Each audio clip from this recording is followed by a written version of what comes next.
اگر صحابہ کرام کی محبت دیکھنی ہو تو پھر وہ صحابہ جو عشرہ مبشرہ ہیں، جن کو میرے نبی نے دنیا میں ہی جنت کی سند عطا کی، ان کی محبت عشرہ مبشرہ والی حدیث مبارکہ پڑھیں تو آپ کو ان کے حضور کے ساتھ محبت نظر آئے گی۔ نبی پاک صلی اللہ علیہ وسلم مسجد اقصیٰ کی طرف نماز پڑھا رہے ہیں، 2 رکعتیں پڑھ لی، 2 ابھی پڑھنی ہیں۔ صحابہ کی مختصر سی جماعت ہے، تھوڑے سے صحابہ کرام ہیں، 10 صحابہ کرام۔ تو نبی پاک صلی اللہ علیہ وسلم کو نماز کی حالت میں حکم آ گیا کہ آپ مسجد اقصیٰ سے مسجد حرام کی طرف اپنا چہرہ پھیر لیں۔ مسجد 2 رکعتیں پڑھ لی، 2 باقی ہیں، حکم خدا آ گیا کہ نماز میں ہی اپنا چہرہ بردوہا مسجد حرام کی طرف، خانہ کعبہ کی طرف اپنا چہرہ پھیر لیں۔ تو نبی پاک نے جماعت کرا رہے ہیں، آپ نے اپنا چہرہ مبارک کعبہ کی طرف پھیرا، آپ پیچھے صحابہ کی جماعت، کچھ نے میرے نبی کے پیچھے صحابہ نے چہرہ پھیر لیا، جدھر حضور نے کیا انہوں نے بھی ادھر ہی چہرہ پھیر لیا، اور کچھ وہی تھے جنہوں نے ادھر ہی رکھا۔ میرے آقا نے سلام پھیرا اور ان سے پوچھا، ہاں میرے غلام تم نے میرے پیچھے چہرہ کیوں پھیرا؟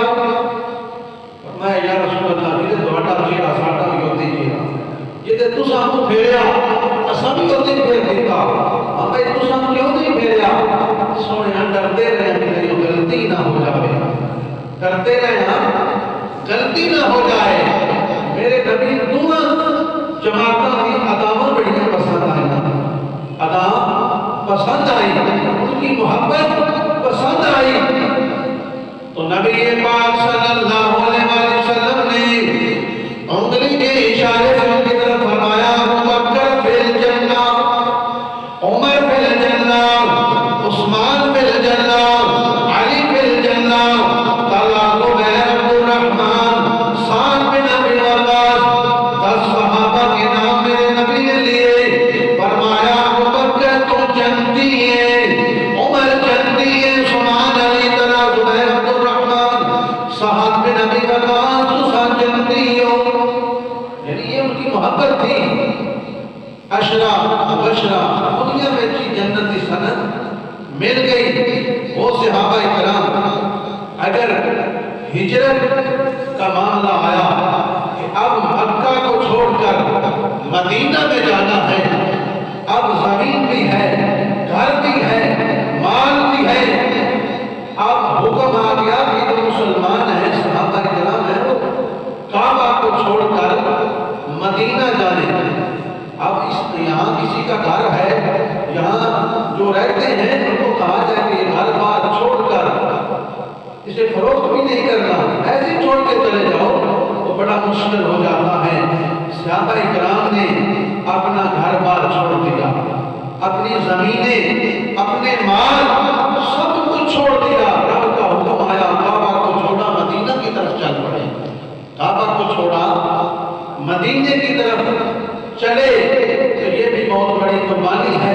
پھر مدینہ میں جا کر انصار نے جو قربانی دی، انصار مدینہ نے اپنی بیویوں کو طلاق دے کے ایک بیوی ان کو دے دی جن کی زوجہ جن کی بیویاں نہیں تھیں، اور اپنی زمین میں بھی حصہ ان کو دیا۔ یہ صحابہ نے قربانی دی ہے، اسلام کے پرچم کو سر بلند کرنے کے لیے دی ہے، توحید کے پرچم کو بلند کرنے کے لیے دی ہے، رسالت کے پرچم کو بلند کرنے کے لیے دی ہے۔ تو پھر صحابہ کرام موسیٰ علیہ السلام کے جو امتی تھے وہ کہتے ہیں کہ من سلوہ بھی کھا لیا، سب کچھ کھا لیا، کھانے کے بعد کہا ہے موسیٰ اب تم جانتے خدا جان، جنگ لڑنے کے تو تسی جا کے لڑو یا خدا لڑے، ساڑھے کو تو لڑنا ہوتا نہیں۔ لیکن میرے آقا کریم علیہ السلام اپنے غلاموں سے اگر مشورہ کرتے ہیں، میرے نبی کے صحابہ کہتے ہیں سونے مشورہ کرنے کی ضرورت کیا ہے؟ آپ حکم فرمائیں سمندر میں چھلانگ لگا دیں گے، آپ حکم تو فرمائیں ہم سمندر میں چھلانگ صاحب کے ساتھ محبت تھی،